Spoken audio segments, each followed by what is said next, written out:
Welcome to বিজ্ঞান দিশারি।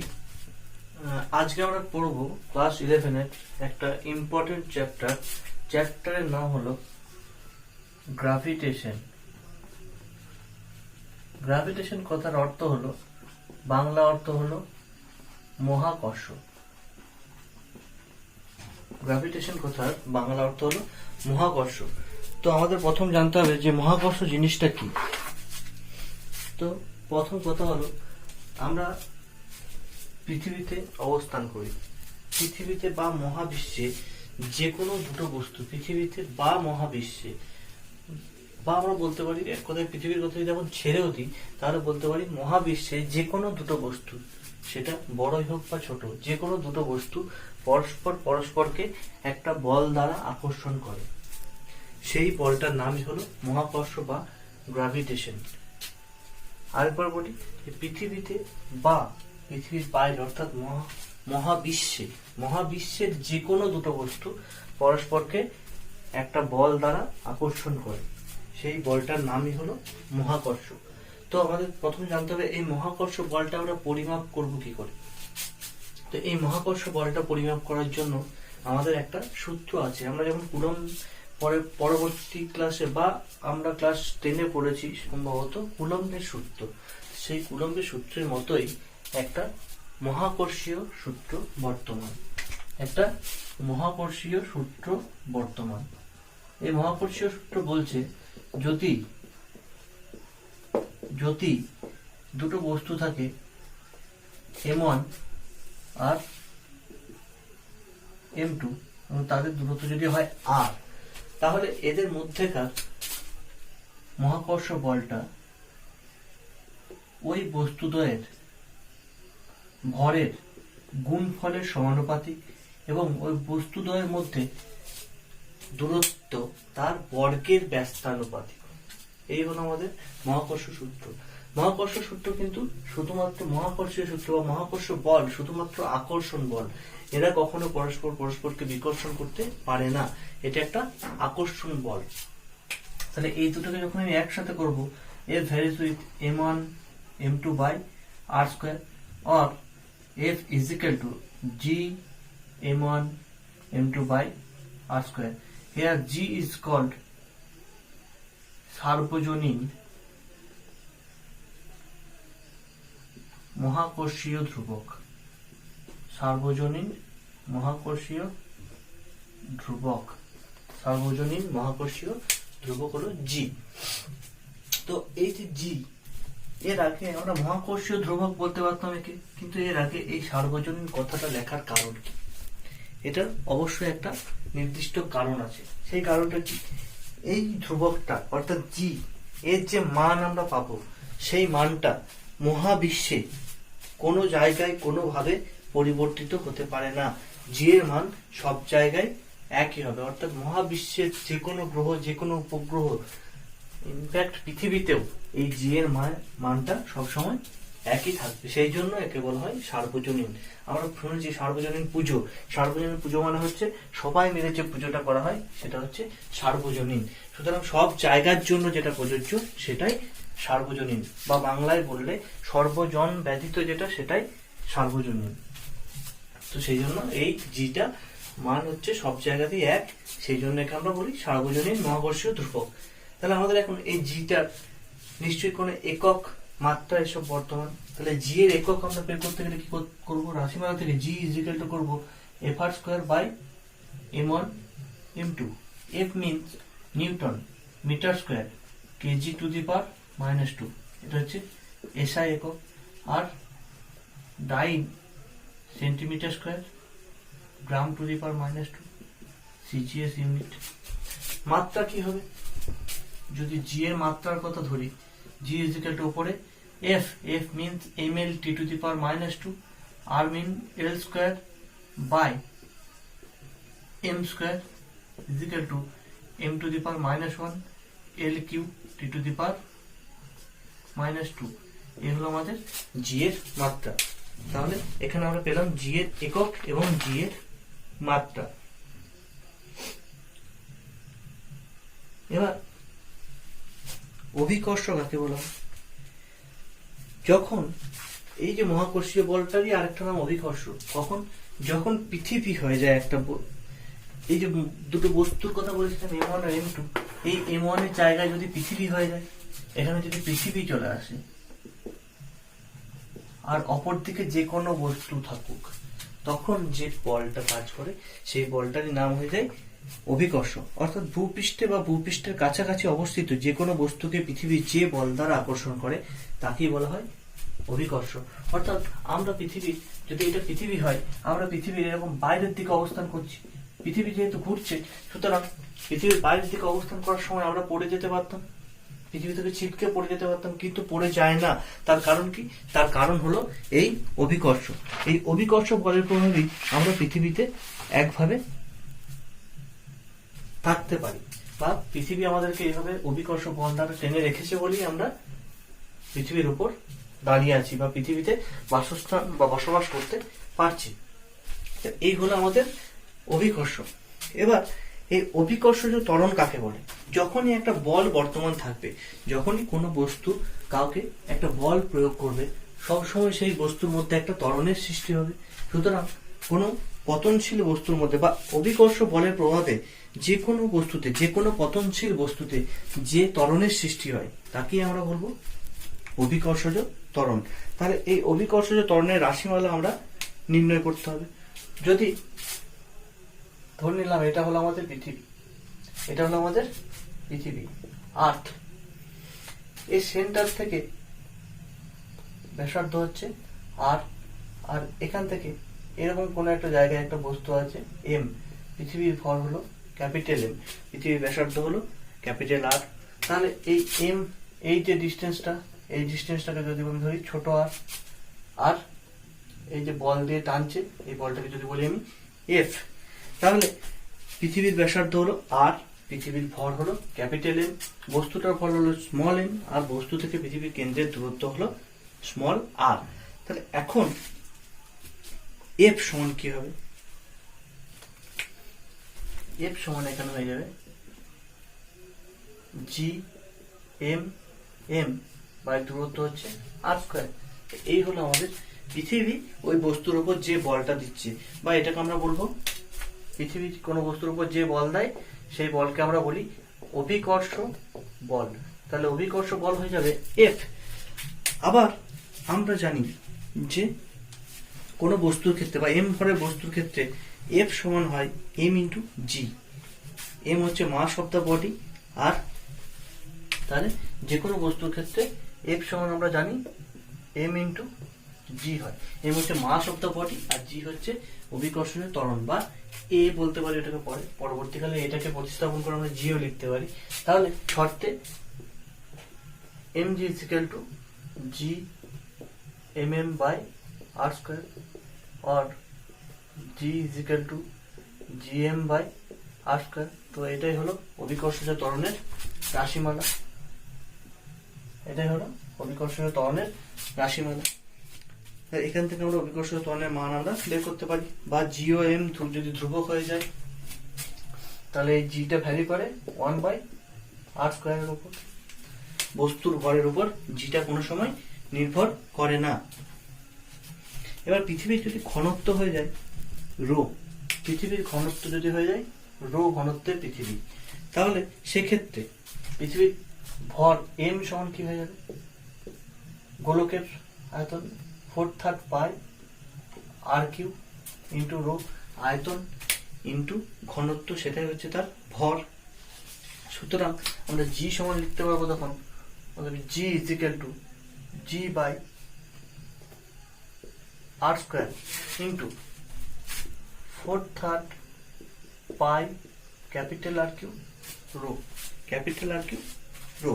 এখন যেহেতু বস্তুটা এই উপরে থাকে, অর্থাৎ আমাদের বস্তুটা থাকবে কোথায়?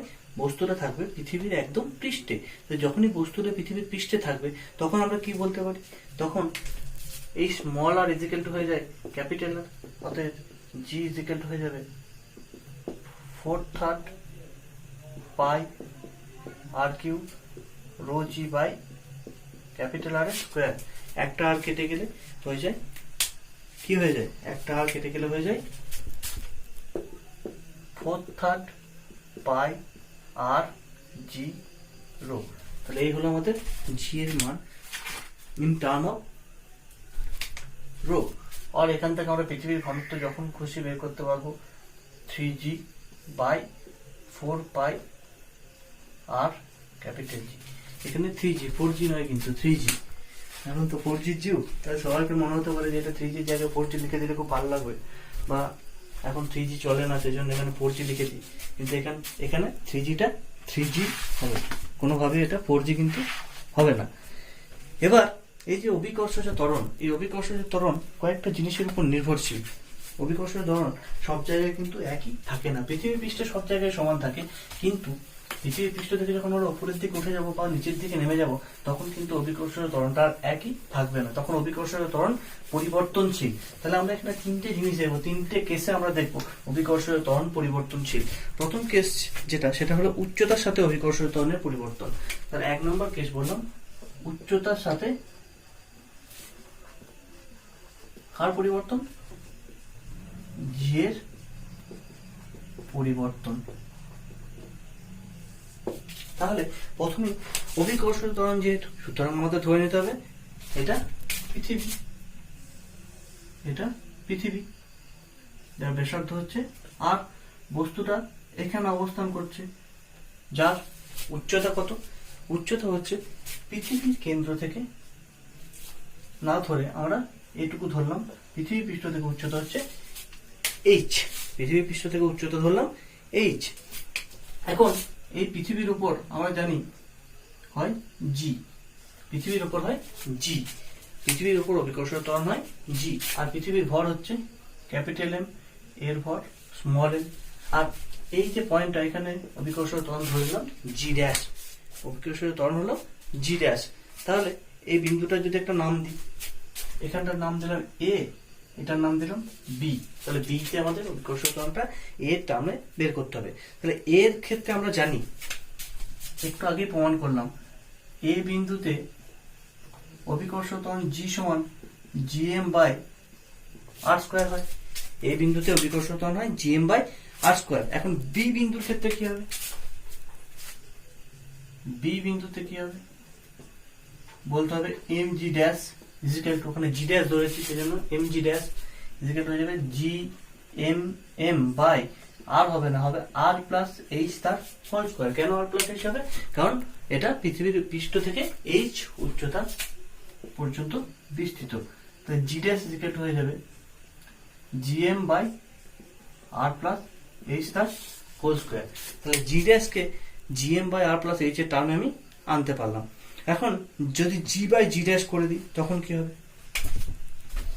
নাও we do g by or g dash by g, g dash by g is equal to হয়ে যাবে gm by r plus h তার whole square into r square by gm। So কেটে যাবে, কেটে গেলে কি হবে, gm gm কেটে যাবে, পড়ে থাকবে কে r square is equal to r by r plus h তার হোল স্কয়ার, এটা আমাদের পড়ে থাকলো। এখন এই আরটাকে নিচে নামিয়ে দিলে কি হয়ে যাবে, 1 by 1 plus h by r তার whole square is equal to 1 plus h by r, নিচে স্কয়ার, উপরে উঠে গেলে সূচকের নিয়ম অনুযায়ী হয়ে যায় -2। তো এটাকে আমরা কোনোভাবেই বিস্তার করতে পারবো না, এটার জন্য একটা নিয়ম আছে, সেই নিয়মটার নাম হচ্ছে বাইনোমিয়াল থিওরেম। এটার জন্য যে নিয়মটা আছে সেই নিয়মটার নাম হলো বাইনোমিয়াল থিওরেম, কিন্তু বাইনোমিয়াল থিওরেম আমরা এখন করিনি, এটাকে বিস্তার করতে গেলে বাইনোমিয়াল থিওরেম লাগবে, সুতরাং বাইনোমিয়াল থিওরেম আমরা জানি না, সুতরাং সেটা করার জন্য বা বাইনোমিয়াল থিওরেম দিয়ে প্রমাণটা করার জন্য আমাদের এখানে একটা অন্য উপায় অবলম্বন করতে হবে, যেটাকে আমি সবসময় বলি শর্টকাট প্রসেস বা চুরির উপায়, চুরিও বলতে পারো। এই -2টাকে আমি এই টার্মটার সাথে গুণ করে দেব, যেটা হবে সেটুকুই থাকবে, কারণ এই টার্মটা আরো হয়ে যায়, এটা ইন্টু হয়, যে স্কয়ার হয়, তারপর 4 হয়, এইভাবে হয়ে যায়। এইচ এবং আর এর মান খুব ক্ষুদ্র হয়, কি হয়, যত স্কয়ার হবে তত সেটা আরো ক্ষুদ্র থেকে ক্ষুদ্রতর হয়ে যায়, সেই জন্য সেগুলোকে আমরা অ্যাকসেপ্ট করি না। সুতরাং এখানে হয়ে যাবে 1 minus 2h by r, অতএব বলতে পারি g dash is equal to g into 1 minus 2h/r। এই হলো অভিকর্ষজ ত্বরণের পরিবর্তন উচ্চতার সাথে। এই হলো অভিকর্ষজ ত্বরণের পরিবর্তন উচ্চতার সাথে। এরপর আমরা যেটা করব, এটা করলাম উচ্চতার সাথে। এরপর আমাদের যেটা করতে হবে সেটা হচ্ছে গভীরতার সাথে। কি বলেছিলাম, যে যখন উপরে উঠে যায় তখনও কমে যায়, আবার যখন নিচে নেমে যায় তখনও অভিকর্ষজ ত্বরণের মান পরিবর্তন হয়। সুতরাং উচ্চতার সাথেও যেমন পরিবর্তন হবে, গভীরতার সাথেও সেভাবেই পরিবর্তন হবে, কিন্তু নিয়মটা একই থাকবে না, নিয়মটা চেঞ্জ হয়ে যাবে। সুতরাং 2 নম্বর পয়েন্ট আমাদের হচ্ছে গভীরতার সাথে জি এর পরিবর্তন। গভীরতার সাথে জি এর পরিবর্তন।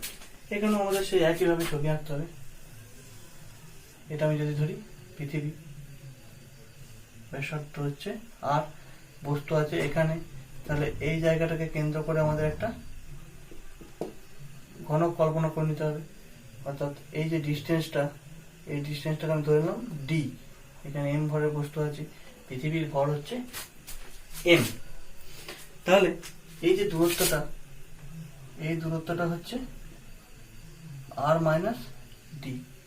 দূরত্বটা হবে আর মাইনাস ডি, কারণ পুরোটা হচ্ছে আর, ওটা হবে আর মাইনাস ডি। তাহলে আমি বিন্দুগুলোর নাম ধরবো। এটাকে ও বলবো, এটাকে এ বলবো, এটাকে বি বলবো। তাহলে বি বিন্দুতে অভিকর্ষজ ত্বরণের মানটা কিভাবে পরিবর্তন হচ্ছে সেটা আমাদেরকে বের করে দেখতে হবে। তা আমরা জেনেছি এ বিন্দুতে, এতে জি ইজিক্যাল টু হয়ে যায় GM by R square equal to G by R square into 4/3 pi R cube rho. কারণ কি, যখন আমরা পুরো পৃথিবীটার কথা বলবো তখন পুরো বডিটাকে ধরবো, কিন্তু যখন এই পয়েন্টে চলে আসবে তখন আমাদের এমটা আর ক্যাপিটাল এমটা আর এটা থাকবে না, তখন ক্যাপিটাল এমটা এখানে ছোট হয়ে যাবে। অর্থাৎ এই ক্ষুদ্র অংশের জন্য পৃথিবীর অভিকর্ষজ ত্বরণটা কাজ করবে, কারণ পৃথিবীর অভিকর্ষজ ত্বরণটা বা পৃথিবীর অভিকর্ষ বলটা সবসময় ক্যাপিটাল এম এর উপর ডিপেন্ডেন্ট। তাহলে এখানে কি হবে, এখানে ক্যাপিটাল এমটা পরিবর্তনশীল হয়ে যাবে, সেই জন্য পরিবর্তন হওয়ার জন্য রোটা কিন্তু পরিবর্তন হবে না। পৃথিবীর ঘনত্ব সব জায়গায় একই ধরা হয়, রো কোনো বডির রোটা পরিবর্তন হতে পারে না, কিন্তু বডিটার মাস পরিবর্তন হতে পারে যখন তার আয়তন কমে যায় বা বেড়ে যায়। আয়তন কমে যাচ্ছে, সুতরাং মাসটা পরিবর্তন হবে, সেই জন্য এখানে আর মাসের টার্মে রাখবো না, এখানে আমি ঘনত্বের টার্মে নিয়ে চলে গেছি। তাহলে কি হয়ে যাবে, এটা 4/3 পাই জি আর রো। এটা আমাদের স্মল জি এর ভ্যালু বেরোলো। এখন যদি বি বিন্দুতে, বিতে কথা ভাবি, বিতে জি ড্যাশ ইকুয়াল টু হয়ে যাবে জি এম ড্যাশ বলবো, নট এম। কি বলবো, এম ড্যাশ। কেন বলবো, কারণ এম ড্যাশ বলবো যেহেতু ওটা ছোট হয়ে গেছে, এই ছোট অংশটার আমি ওজন ধরে নিলাম এম ড্যাশ। তাহলে G M dash by R minus D depth তার স্কোয়ার। এটা হলো আমার ছবি। তাহলে এখন এম ড্যাশের মান কি হবে, এম ড্যাশ ইকুয়াল টু হবে একইভাবে 4/3 পাই আর, মানে এখানে হবে আর মাইনাস ডি তার whole cube into rho. So মানটা যদি আমি বসিয়ে দিই, G by R minus D তার whole square into M dash means 4/3 pi R minus D তার whole cube rho equal to, বলতে পারি একটা কেটে যাবে, কেটে গেলে হয়ে যাবে 4/3 pi G R minus D into rho. Now G dash by G equal to 4/3 pi G R minus D into rho into 3/4 pi G R rho. So 3 কাটবে, 4 পাই কাটবে, জি কাটবে, রো কেটে যাবে, পড়ে থাকবে R minus D by R equal to 1 minus D by R. So বলতে পারি G dash equal to G into 1 minus D by R. তাহলে এই হলো গভীরতার সাথে অভিকর্ষজ ত্বরণের পরিবর্তন। তাহলে আমরা এখনো পর্যন্ত করলাম উচ্চতার সাথে করলাম আর অভিকর্ষজ ত্বরণের সাথে করলাম। আর একটা হয় পরিবর্তন, সেটা হলো পৃথিবী যে ঘুরছে, পৃথিবীর আহ্নিক গতি, এই পৃথিবীর আহ্নিক গতির জন্য অভিকর্ষীয় ত্বরণ একটা পরিবর্তন হয়। তো সেটা কিভাবে হয় সেটা আমরা করব। তাহলে প্রথমটা আমরা বললাম উচ্চতার সাথে কিভাবে পরিবর্তন হচ্ছে, দ্বিতীয়টা বললাম গভীরতার সাথে কিভাবে পরিবর্তন হচ্ছে। এখন 3 নাম্বার যেটা আছে, 3 নাম্বারটা আমরা পড়ব যে পৃথিবীর আহ্নিক গতির প্রভাব বা পৃথিবীর আহ্নিক গতির জন্য জি এর পরিবর্তন, এটা 3 নাম্বার। তো আগেরগুলো ছবিগুলো খুব সহজ ছিল, এটা একটু ছবিটা একটু ইম্পর্টেন্ট, সুতরাং ছবিটা যখন আমি আঁকছি বলে বলে আঁকবো, সেটা সবাই একটু ভালো করে দেখার চেষ্টা করবে। তাহলে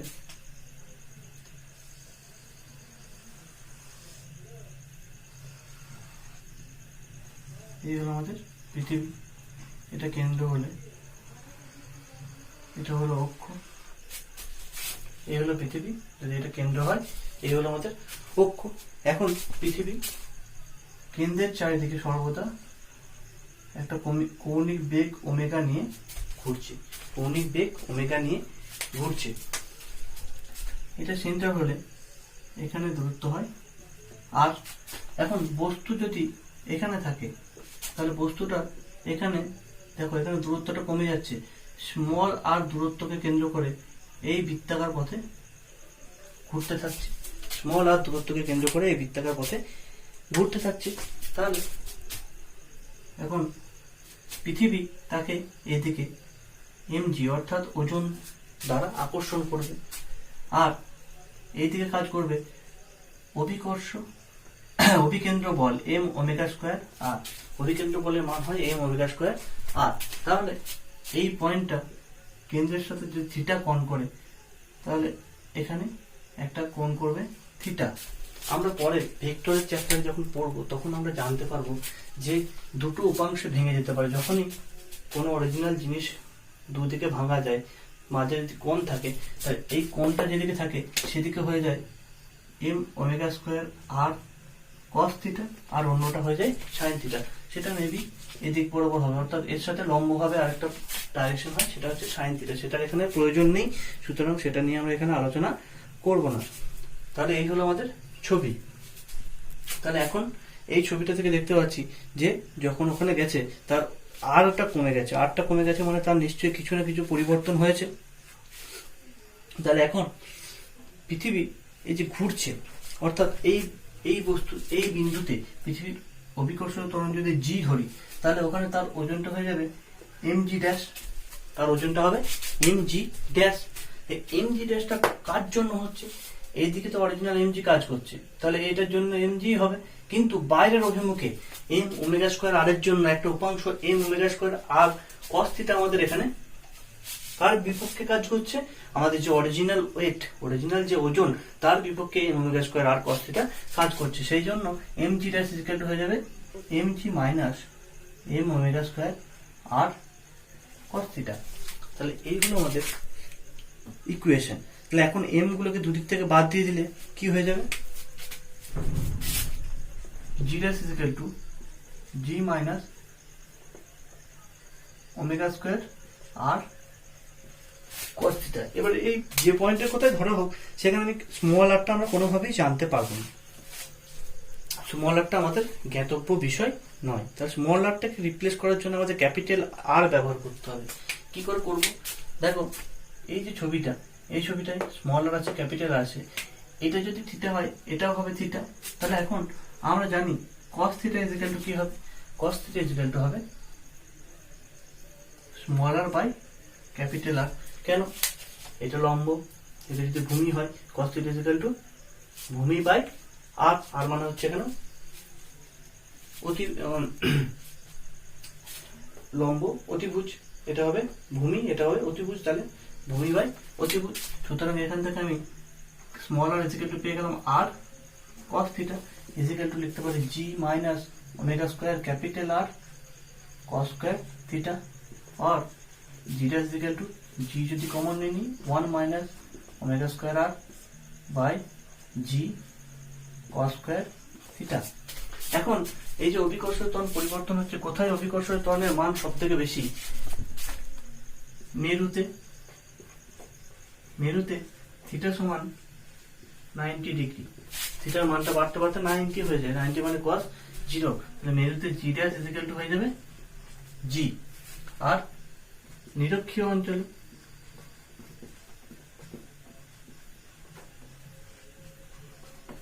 থিটা ইকুয়াল টু 0 ডিগ্রি, তাহলে cos থিটা সমান 1 হয়ে যাবে, তখন জি ড্যাশ ইকুয়াল টু হয়ে যাবে G into 1 minus omega square R by G, এটা হয়ে যাবে।